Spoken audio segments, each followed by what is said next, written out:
ಸಾಮಾನ್ಯವಾಗಿ ಬಸ್ನಲ್ಲಿ ಕೂತಾಗ ಕೈ ಹೊರಗಡೆ ಹಾಕಬೇಡಿ, ತಲೆ ಹೊರಗಡೆ ಹಾಕಬೇಡಿ ಅಂತ ಹೇಳ್ತಾನೆ ಇರ್ತೀವಿ. ಹೀಗಿದ್ದರೂ ಬಸ್ನಲ್ಲಿ ಕೂತಿರುವಾಗ ಮಕ್ಕಳು ತಲೆ ಹೊರಗೆ ಹಾಕಿದರೆ ಅಥವಾ ಕೈಗಳನ್ನು ಹೊರ ಹಾಕಿದರೆ ತಕ್ಷಣವೇ ಡ್ರೈವರ್ ಅಥವಾ ಕಂಡಕ್ಟ್ರು ಮೊದಲು ತಲೆ ಒಳಗೆ ಹಾಕಿ ಅಂತ ಹೇಳಿ ಬೈಯೋದು ಉಂಟು. ಇದರ ನಡುವೆ ಪೋಷಕರು ಎಷ್ಟೇ ಎಚ್ಚರಿಕೆಯಿಂದ ಇದ್ದರೂ ಕೂಡ ಸಾಕಾಗೋದಿಲ್ಲ. ಚಲಿಸ್ತಾ ಇರೋ ಬಸ್ನ ಕಿಟಕಿಯಿಂದ ತಲೆ ಕೈಗಳನ್ನು ಹೊರಗೆ ಹಾಕಿದರೆ ಪರಿಣಾಮ ಏನಾಗುತ್ತೆ ಅನ್ನುವಂಥದ್ದಕ್ಕೆ ಸಾಕಷ್ಟು ಉದಾಹರಣೆಗಳು ನಮ್ಮ ಕಣ್ಮುಂದೆ ಕಾಣ್ತಾನೆ ಇದ್ದಾವೆ. ಜೊತೆಗೆ ಒಂದಷ್ಟು ಘಟನೆಗಳು ಕೂಡ ನಡೀತಾನೆ ಇರ್ತವೆ. ಇದು ಒಂದು ಕಡೆ ಆದರೆ, ಮತ್ತೊಂದು ಕಡೆ ಬಸ್ನಲ್ಲಿ ನಮಗೆ ವಿಂಡೋ ಸೀಟೇ ಬೇಕು, ವಿಂಡೋ ಸೀಟ್ ಇಲ್ಲ ಅಂದರೆ ಬೇರೆ ಬಸ್ಸಲ್ಲಿ ಹೋಗೋಣ ಅಂತ ಹೇಳೋರ ಸಂಖ್ಯೆ ಏನು ಕಡಿಮೆ ಇಲ್ಲ. ಹೀಗಿರಬೇಕಾದ್ರೆ ಬಸ್ನ ಕಿಟಕಿ ಪಕ್ಕ ಕೂತು ತಮ್ಮದಲ್ಲದ ತಪ್ಪಿಗೆ ಅದೆಷ್ಟೋ ಮಂದಿ ತಮ್ಮ ಪ್ರಾಣವನ್ನೇ ತೆತ್ತಿದ್ದಾರೆ. ಇದಕ್ಕೆ ಸೂಕ್ತ ಉದಾಹರಣೆ ಅಂತಂದರೆ ಗುಂಡ್ಲುಪೇಟೆಯ ನಂಜನಗೂಡು ನಡುವಿನ ಮಾರ್ಗದಲ್ಲಿ ನಡೆದಂತಹ ಒಂದು ಘಟನೆ. KSRTC ಬಸ್ನಲ್ಲಿ ಪ್ರಯಾಣಿಸುತ್ತಿದ್ದ ಮಹಿಳೆಯೊಬ್ಬಳು ವಾಂತಿ ಮಾಡೋಕ್ಕೆ ಅಂತ ಹೇಳ್ಬಿಟ್ಟು ಕಿಟಕಿಯಿಂದ ತಲೆ ಹೊರಗೆ ಹಾಕಿದ್ದಾರೆ. ಹಾಕಿದ ತಕ್ಷಣ ಓವರ್ಟೇಕ್ ಮಾಡ್ತಾ ಇದ್ದಂತಹ ಟಿಪ್ಪರು ತಗುಲಿ ಆ ಮಹಿಳೆಯ ರುಂಡ ಕಟ್ಟಾಗಿ ಸ್ಥಳದಲ್ಲೇ ಪ್ರಾಣಪಕ್ಷಿ ಕಳ್ಕೊಂಡಿರುವಂಥದ್ದು. ಪ್ರಾಣಪಕ್ಷಿ ಅಂದರೆ ಪ್ರಾಣವನ್ನು ತೆತ್ತಿದ್ದಾರೆ. ಜನವರಿ 25ನೇ ತಾರೀಕು ಈ ಒಂದು ಘಟನೆ ಚಾಮರಾಜಪೇಟೆ ಜಿಲ್ಲೆಯ ಗುಂಡ್ಲುಪೇಟೆಯ ಮಾರ್ಗದಲ್ಲಿ ನಡೆದಿರುವಂಥದ್ದು. ಗುಂಡ್ಲುಪೇಟೆಯಿಂದ ನಂಜನಗೂಡಿಗೆ ಹೋಗ್ತಾ ಇದ್ದಂತಹ KSRTC ಬಸ್ನಲ್ಲಿ ಪ್ರಯಾಣಿಸ್ತಿದ್ದಂತಹ ಮಹಿಳೆ ಅಚಾನಕ್ಕಾಗಿ ತಮ್ಮ ತಲೆಯನ್ನು ಕಿಟಕಿಯಿಂದ ಹೊರ ಹಾಕಿದ್ದಾರೆ. ಈ ವೇಳೆ ವೇಗವಾಗಿ ಬಂದಂಥ ಟಿಪ್ಪರ್ ಡಿಕ್ಕಿ ಹೊಡೆದು ಮಹಿಳೆ ಮೃತಪಟ್ಟಿದ್ದಾರೆ ಎನ್ನುವಂಥದ್ದು ಸದ್ಯಕ್ಕೆ ತಿಳಿದು ಬಂದಿದೆ. ಸೊ ಮೃತ ಮಹಿಳೆಯನ್ನು ಬೇಗೂರು ಸಮೀಪದ ಆಲಹಳ್ಳಿ ಗ್ರಾಮದ ಶಿವಲಿಂಗಮ್ಮ ಅನ್ನುವಂಥ 43 ವರ್ಷ ಅನ್ನುವಂಥದ್ದು ಗೊತ್ತಾಗಿದೆ. ಹಾಗಿದ್ರೆ ಮಹಿಳೆ ಬಸ್ ಕಿಟಕಿಯಿಂದ ಹೊರ ಹಾಕಿದ್ದೇ ತಪ್ಪ, ವಾಂತಿ ಬಂದರೆ ಏನು ಮಾಡಬೇಕು ಅನ್ನುವಂಥ ಪ್ರಶ್ನೆಗಳ ನಡುವೆ ತಪ್ಪು ಯಾರದ್ದು ಅನ್ನುವಂಥ ಒಂದು ಪ್ರಶ್ನೆ ಇದೀಗ ಎದ್ದಿದೆ. ಸೊ ಈ ಒಂದು ಘಟನೆಗೆ ಸಂಬಂಧಪಟ್ಟಂತೆ ಆಗಿರ್ಬೋದು, ಅಥವಾ ಇದರಲ್ಲಿ ಪ್ರಮುಖವಾಗಿ ಚಾಲಕರದ್ದು ತಪ್ಪಿದೆಯಾ, ಯಾರ್ದು ತಪ್ಪು, ಅಥವಾ ಓವರ್ಟೇಕ್ ಮಾಡೋಕ್ಕೆ ಬಂದಂಥ ಟಿಪ್ಪರ್ದು ತಪ್ಪಿದೆಯಾ, ಇವೆಲ್ಲವನ್ನು ಹೇಳ್ತಾ ಹೋಗ್ತೀನಿ. ಸೊ ಕೊನೆಯವರೆಗೂ ವಿಡಿಯೋನ ಸ್ಕಿಪ್ ಮಾಡದೆ ನೋಡಿ. ಹಾಗೆಯೇ ನೀವು ಇನ್ನೂ ಕೂಡ ನಮ್ಮ ಯೂಟ್ಯೂಬ್ ಚಾನಲನ್ನು ಸಬ್ಸ್ಕ್ರೈಬ್ ಮಾಡಲಿಲ್ಲ ಅಂತಂದರೆ ಸಬ್ಸ್ಕ್ರೈಬ್ ಮಾಡಿ.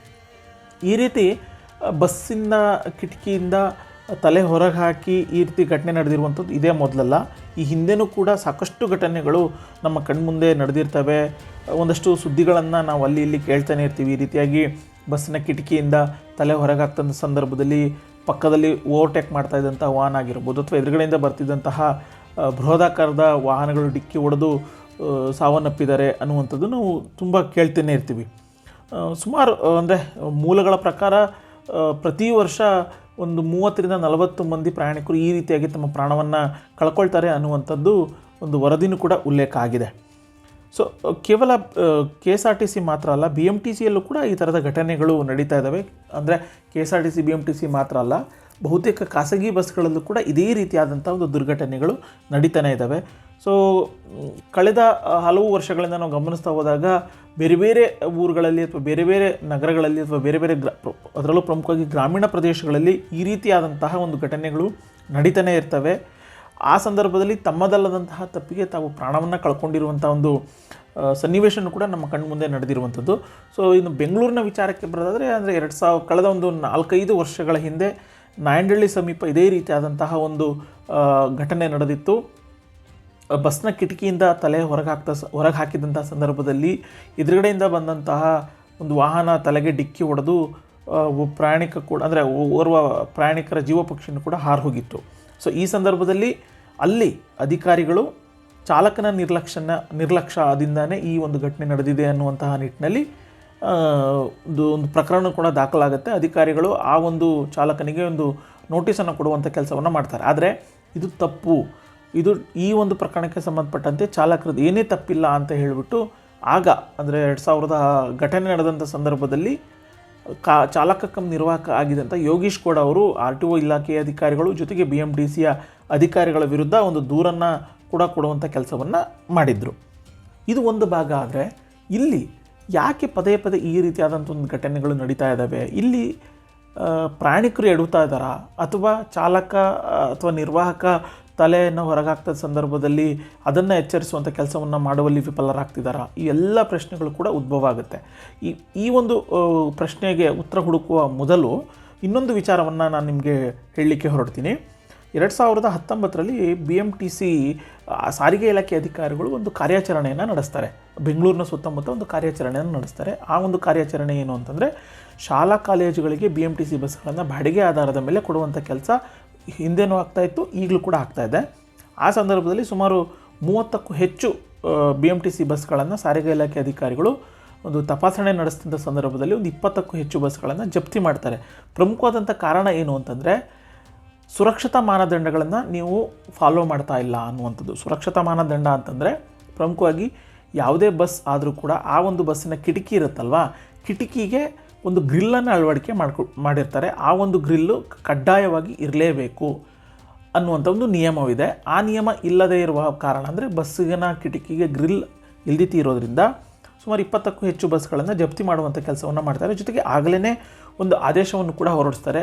ಯಾವುದೇ ಪ್ರಯಾಣಿಕರನ್ನು ಕೊಂಡೊಯ್ಯುವಂಥ ಬಸ್ ಇದ್ದರೂ ಕೂಡ ಕಡ್ಡಾಯವಾಗಿ ಕಿಟಕಿಗೆ ಗ್ರಿಲ್ ಇರಲೇಬೇಕು ಅನ್ನುವಂಥ ಒಂದು ಆದೇಶವನ್ನು ಹೊರಡಿಸ್ತಾರೆ. ಜೊತೆಗೆ ಯಾವುದೇ ಬಸ್ಗಳಿಗೆ ಅಂದರೆ ಅದು ಖಾಸಗಿ ಬಸ್ ಆಗಿರ್ಬೋದು ಅಥವಾ ಸರ್ಕಾರಿ ಬಸ್ ಆಗಿರ್ಬೋದು, ಗ್ರಿಲ್ ಇಲ್ಲ ಅಂತಂದರೆ ಅಂತಹ ಬಸ್ಗಳನ್ನು ನಾವು FC ಮಾಡೋದಿಲ್ಲ ಅನ್ನುವಂತಹ ಒಂದು ಆದೇಶವನ್ನು ಕೂಡ ಹೊರಡಿಸ್ತಾರೆ. ಇದಾದರೂ ಈ ಆದೇಶದ ನಂತರನಾದರೂ ಒಂದು ಸಾರಿಗೆ ಇಲಾಖೆ ಆಗಿರ್ಬೋದು, ಅಂದರೆ ಸರ್ಕಾರಿ ಬಸ್ಗಳಾಗಿರ್ಬೋದು, ಖಾಸಗಿ ಬಸ್ಗಳು ಎಚ್ಚೆತ್ಕೊಳ್ವಾ ಅನ್ನುವಂಥ ಒಂದು ಪ್ರಶ್ನೆ ಇತ್ತು. ಆದರೆ ಇದುವರೆಗೂ ಕೂಡ ಎಚ್ಚೆತ್ಕೊಂಡಿಲ್ಲ ಅನ್ನುವಂಥದ್ದು ನಮಗೆ ಸಾರಿ ದೃಶ್ಯಗಳು ಕಂಡು ಬರ್ತಾ ಇರುವಂಥದ್ದು. ಈ ಒಂದು ಘಟನೆ ಆದ ನಂತರ ಅಂದರೆ ಯಾವಾಗ ಸಾರಿಗೆ ಇಲಾಖೆ ಅಧಿಕಾರಿಗಳು ಒಂದು ನಿಯಮವನ್ನು ಅಥವಾ ಒಂದು ಆದೇಶವನ್ನು ಹೊರಡಿಸ್ತಾರೋ ಆದರೂ ಕೂಡ ಒಂದಷ್ಟು ಖಾಸಗಿ ಬಸ್ಗಳಾಗಿರ್ಬೋದು ಅಥವಾ ಸರ್ಕಾರಿ ಬಸ್ಗಳು ಕಿಟಕಿಗಳಿಗೆ ಗ್ರಿಲ್ ಇಲ್ಲದೆ ರಸ್ತೆಗೆ ಇಳಿಯುವಂತಹ ಒಂದು ಸನ್ನಿವೇಶಗಳು ಕೂಡ ಇದೆ. ಜೊತೆಗೆ ಯಾವಾಗ ಈ ರೀತಿಯಾದಂಥ ಒಂದು ಘಟನೆಗಳು ಪದೇ ಎಚ್ಚೆತ್ಕೊಳ್ತಾ ಇತ್ತೋ ಆಗಲೂ ಕೂಡ ಅಧಿಕಾರಿಗಳು ಇಲ್ಲಿ ಗಮನ ಹರಿಸಬೇಕಾಗಿತ್ತು, ಸಾರಿಗೆ ಇಲಾಖೆ ನಿಯಮವನ್ನು ಫಾಲೋ ಮಾಡಬೇಕಾಗಿತ್ತು. ಆದರೆ ಇದು ಯಾವ ಕೆಲಸವನ್ನು ಕೂಡ ಸಾರಿಗೆ ಇಲಾಖೆ ಅಧಿಕಾರಿಗಳು ಫಾಲೋ ಮಾಡ್ತಾ ಇಲ್ಲ. ಅದು ಒಂದು ಭಾಗ. ಆದರೆ ಮತ್ತೊಂದು ಭಾಗದಲ್ಲಿ ನಾವು ನೋಡ್ತಾ ಹೋಗೋದಾದರೆ ಇಲ್ಲಿ ಸಾರಿಗೆ ಇಲಾಖೆ ಅಧಿಕಾರಿಗಳೇ ನಿಯಮವನ್ನು ಮಾಡ್ತಾರೆ. ಆದರೆ ಮಾಡಿರುವಂಥ ನಿಯಮವನ್ನು ಫಾಲೋ ಮಾಡುವಂಥ ಕೆಲಸವನ್ನು ಸ್ವತಃ RTO ಅಧಿಕಾರಿಗಳು ಕೂಡ ಮಾಡ್ತಾ ಇಲ್ಲ. ಕಾರಣ FC ಇಲ್ಲದೆ ಇರೋ, ಅಂದರೆ FC ಮಾಡಬೇಕಾದ್ರೆ ಬಸ್ಗಳಿಗೆ ಗ್ರಿಲ್ ಇರಬೇಕಾಗತ್ತೆ. ಆದರೆ ಆ ಗ್ರಿಲ್ ಇಲ್ದಿದ್ದರೂ ಕೂಡ FC ಮಾಡುವಂಥ ಕೆಲಸವನ್ನು ಮಾಡ್ತಿದ್ದಾರೆ. ಆ ಮೂಲಕ 2019ರಲ್ಲಿ ತಾವೇ ಮಾಡಿದಂಥ ಆದೇಶವನ್ನು ಉಲ್ಲಂಘನೆ ಮಾಡುವಂಥ ಕೆಲಸವನ್ನು ಕೂಡ ಸಾರಿಗೆ ಇಲಾಖೆ ಅಧಿಕಾರಿಗಳು ಮಾಡ್ತಿದ್ದಾರೆ. ಅಂದರೆ ಅಧಿಕಾರಿಗಳ ನಿರ್ಲಕ್ಷ್ಯದಿಂದಾಗಿ ಇಂಥ ಘಟನೆಗಳು ಪದೇ ನಡೀತಾ ಇದ್ದಾವೆ. ಇಂಥ ಘಟನೆಗಳು ನಡೆದಂಥ ಸಂದರ್ಭದಲ್ಲಿ ಅದಕ್ಕೆ ಕಾರಣ ಚಾಲಕನೇ ನೇರ ಹೊಣೆ ಅನ್ನುವಂತಹ ಒಂದು ಆರೋಪವನ್ನು ಕೂಡ ಮಾಡುವಂಥ ಕೆಲಸವನ್ನು ಅಧಿಕಾರಿಗಳ ವರ್ಗ ಮಾಡ್ತಾ ಇದೆ. ಅಂದರೆ ತಮ್ಮ ತಪ್ಪುಗಳನ್ನು ಮುಚ್ಚಿಕೊಳ್ಳುವಂಥ ನಿಟ್ಟಿನಲ್ಲಿ ಈ ರೀತಿಯಾಗಿ ಚಾಲಕರು ನಿರ್ಲಕ್ಷ್ಯದಿಂದ ಪ್ರಯಾಣಿಕರಿಗೆ ಜೀವ ಹಾನಿಯಾಗಿದೆ, ಸೊ ಇಲ್ಲಿ ನೀವು ನಿರ್ಲಕ್ಷ್ಯತನದಿಂದ ನೀವು ಬಸ್ಸನ್ನು ಓಡಿಸಿದ್ರಿ ಅನ್ನುವಂತಹ ಒಂದು ನೋಟಿಸು ಅಥವಾ ಒಂದು ಮೆಮೋವನ್ನು ಕೊಡುವಂಥ ಕೆಲಸವನ್ನು ಮಾಡ್ತಿದ್ದಾರೆ. ಇದಕ್ಕೆ ಸೂಕ್ತ ಕಾರಣ ಅಂತಂದರೆ ಇತ್ತೀಚೆಗೆ ನಾನು ಒಂದು ಎಕ್ಸಾಂಪಲ್ ಹೇಳ್ತಾ ಇದ್ದೀನಿ. ಗುಂಡ್ಲುಪೇಟೆ ನಡೆದಂಥ ಒಂದು ಘಟನೆ. ಈ ಒಂದು ಘಟನೆಯಲ್ಲಿ ವಾಂತಿ ಮಾಡಲಿಕ್ಕೆ ಅಂತ ಹೇಳಿ ಆ ಮಹಿಳಾ ಪ್ರಯಾಣಿಕೆ ತಲೆಯನ್ನು ಹೊರಗೆ ಹಾಕಿರುವಂಥದ್ದು. ಅಂದರೆ ಬಸ್ನಲ್ಲಿ ಸಂಚರಿಸುವಂಥ ಸಂದರ್ಭದಲ್ಲಿ ಯಾವುದೇ ಒಬ್ಬ ಪ್ರಯಾಣಿಕರಿಗೆ ವಾಂತಿ ಬಂದ ಸಂದರ್ಭದಲ್ಲಿ ಏನು ಮಾಡಬೇಕು? ಸೊ ಆಬ್ವಿಯಸ್ಲಿ ಬಸ್ನ ಕಿಟಕಿ ಪಕ್ಕ ಹೋಗಿ ವಾಂತಿ ಮಾಡುವಂಥ ಕೆಲಸವನ್ನು ಮಾಡಬೇಕಾಗತ್ತೆ. ಆದರೆ ಅಲ್ಲಿ ಆ ಒಂದು ಘಟನೆ ನಡೆದಂತಹ ಬಸ್ ಏನಿದೆ ಆ ಬಸ್ನಲ್ಲಿ ಕಿಟಕಿಯ ಗ್ರಿಲ್ ಇರಲಿಲ್ಲ ಅನ್ನುವಂಥದ್ದು ಸ್ಪಷ್ಟವಾಗಿ ಗೊತ್ತಾಗ್ತದೆ. ಒಂದು ವೇಳೆ ಕಿಟಕಿ ಗ್ರಿಲ್ ಇದ್ದಿದ್ದರೆ ಪೂರ್ಣ ಪ್ರಮಾಣದಲ್ಲಿ ಆ ಮಹಿಳೆ ತಲೆಯನ್ನು ಹೊರಗೆ ಹಾಕಲಿಕ್ಕೆ ಸಾಧ್ಯ ಆಗ್ತಾ ಇರಲಿಲ್ಲ. ಅಂದರೆ ಸಂಪೂರ್ಣವಾಗಿ ಕುತ್ತಿಗೆ ಭಾಗನೂ ಕೂಡ ಬಸ್ಸಿನ ಹೊರಗಡೆ ಬರುವಷ್ಟು ಜಾಗ ಆ ಒಂದು ಬಸ್ನಲ್ಲಿ ಇತ್ತು, ಗ್ರಿಲ್ ಅಳವಡಿಕೆ ಮಾಡಿರಲಿಲ್ಲ ಅನ್ನುವಂಥದ್ದು ಸ್ಪಷ್ಟವಾಗಿ ಗೊತ್ತಾಗ್ತಾ ಇದೆ. ಸೊ ಈ ಸಂದರ್ಭದಲ್ಲಿ ಏನು ಮಾಡಬೇಕಾಗಿತ್ತು? ಬಸ್ ಚಾಲಕ ಮುಂದ್ಗಡೆ ನೋಡಿಕೊಂಡು ಅಂದರೆ ರಸ್ತೆಯನ್ನು ನೋಡಿ ಬಸ್ ಚಲಾವಣೆ ಮಾಡಬೇಕಿತ್ತಾ, ಅಥವಾ ಯಾರು ವಾಂತಿ ಮಾಡ್ತಿರ್ತಾರೆ ಆ ಕಡೆ ಈ ಕಡೆ ಅಂತ ಹೇಳಿ ನೋಡಿ ಬಸ್ಸನ್ನು ಚಲಾವಣೆ ಮಾಡಬೇಕಾ? ಇದು ಕೂಡ ಈ ಒಂದು ಪ್ರಶ್ನೆಯನ್ನು ಅಧಿಕಾರಿಗಳಲ್ಲಿ ಕೇಳಿದ್ರೆ ಅದಕ್ಕೆ ಉತ್ತರ ಯಾವುದೂ ಕೂಡ ಇಲ್ಲ. ಸೊ ಅಂದರೆ ಇಲ್ಲಿ ಸ್ಪಷ್ಟವಾಗಿ ನಾನು ಹೇಳ್ತಾ ಇರುವಂಥದ್ದು, ಅಧಿಕಾರಿಗಳ ನಿರ್ಲಕ್ಷ್ಯದಿಂದಾಗಿ ಈ ರೀತಿ ಘಟನೆಗಳು ನಡೀತಾ ಇದ್ದರೂ ಕೂಡ ಅದರ ತಮ್ಮ ತಪ್ಪನ್ನು ತಪ್ಪಿಸಿಕೊಳ್ಳೋಕ್ಕೆ ಅಥವಾ ತಮ್ಮ ತಪ್ಪನ್ನು ಈ ರೀತಿ ಚಾಲಕ ಕಮ್ ನಿರ್ವಾಹಕರ ಮೇಲೆ ಹಾಕುವಂಥದ್ದು ಎಷ್ಟು ಸರಿ ಅನ್ನುವಂಥದ್ದು. ಅಂದರೆ ನಿಗಮದ ಅಧಿಕಾರಿಗಳು ಮತ್ತು ಸಾರಿಗೆ ಇಲಾಖೆ ಅಧಿಕಾರಿಗಳ ನಿರ್ಲಕ್ಷ್ಯದಿಂದಾಗಿ ಈ ರೀತಿಯಾಗಿ ತಮ್ಮದಲ್ಲದಂಥ ತಪ್ಪಿಗೆ ಪ್ರಯಾಣಿಕರು ತಮ್ಮ ಪ್ರಾಣವನ್ನು ಕಳೆದುಕೊಳ್ಳುವಂಥ ಒಂದು ಸ್ಥಿತಿ ನಿರ್ಮಾಣ ಆಗಿದೆ. ಸದ್ಯ ರಾಜ್ಯದ 4 ಸಾರಿಗೆ ನಿಗಮಗಳಲ್ಲಿ ಹತ್ತಿರ 20,000 ಬಸ್ಗಳು, ಇಡೀ ರಾಜ್ಯಾದ್ಯಂತ ಖಾಸಗಿ ಬಸ್ಗಳು ಸೇರಿದಂತೆ 50,000ಕ್ಕೂ ಹೆಚ್ಚು ಬಸ್ಗಳು ಓಡಾಟವನ್ನು ಮಾಡ್ತಿದ್ದಾವೆ. ಸೊ ಈಗಲಾದರೂ ಅಧಿಕಾರಿಗಳು ಎಚ್ಚೆತ್ತುಕೊಳ್ಬೇಕಾಗುತ್ತೆ. ಕಾರಣ 30-35% ಬಸ್ಗಳ ಕಿಟಕಿಗಳಿಗೆ ಗ್ರಿಲ್ ಇಲ್ಲ ಅನ್ನುವಂಥದ್ದು ಒಂದು ಮಾಹಿತಿಯೂ ಕೂಡ ಇದೆ. ಸೊ ಇದನ್ನು ಆಧರಿಸಿ ಅಧಿಕಾರಿಗಳು ಗಮನ ಹರಿಸಬೇಕಾಗತ್ತೆ. ಅದರಲ್ಲೂ ಪ್ರಮುಖವಾಗಿ ಸಾರಿಗೆ ಇಲಾಖೆ ಅಧಿಕಾರಿಗಳು ಗಮನ ಹರಿಸಿ ಒಂದು ಸೂಕ್ತವಾದಂಥ ಒಂದು ನಿರ್ಧಾರವನ್ನು ಕೈಗೊಳ್ಳಬೇಕಾಗತ್ತೆ. ಈ ವಿಡಿಯೋದ ಉದ್ದೇಶ ಸಾರಿಗೆ ಇಲಾಖೆಯನ್ನಾಗಲಿ ಅಥವಾ ಖಾಸಗಿ ಬಸ್ಗಳ ಮಾಲೀಕರನ್ನಾಗಲಿ ಅಥವಾ ರಾಜ್ಯ ರಸ್ತೆ ಸಾರಿಗೆ ಬಸ್ಗಳ ಅಧಿಕಾರಿಗಳೇನಿದ್ದಾರೆ ಅವರನ್ನು ದೂಷಣೆ ಮಾಡುವಂಥದ್ದಾಗಿರ್ಬೋದು ಅಥವಾ ದೂಷಿಸುವಂಥ ಕೆಲಸ ಈ ವಿಡಿಯೋದ ಉದ್ದೇಶ ಅಲ್ಲ. ಅಂದರೆ ಅಮಾಯಕ ಪ್ರಾಣಿಕರ ಅವರ ಜೀವದ ದೃಷ್ಟಿ ಇಟ್ಕೊಂಡು ಈ ವಿಡಿಯೋವನ್ನು ಮಾಡ್ತಾ ಇರುವಂಥದ್ದು ಅಷ್ಟೇ ಹೊರತು ಬೇರೆ ಯಾವ ಉದ್ದೇಶದಿಂದನೂ ಅಲ್ಲ. ಸೊ ಈಗಲಾದರೂ ಅಧಿಕಾರಿಗಳು ಗಮನ ಹರಿಸ್ಬೇಕಾಗುತ್ತೆ. ಆದಷ್ಟು ಬೇಗ ಗ್ರಿಲ್ ಇರುವಂಥ, ಅಂದರೆ ಬಸ್ನ ಕಿಟಕಿಗಳಿಗೆ ಗ್ರಿಲ್ ಯಾವ ಬಸ್ಗಳಲ್ಲಿ ಇಲ್ಲ ಅಂತಹ ಬಸ್ಗಳ ವಿರುದ್ಧ ಕ್ರಮವನ್ನು ಕೈಗೊಳ್ಳಬೇಕಾಗುತ್ತೆ.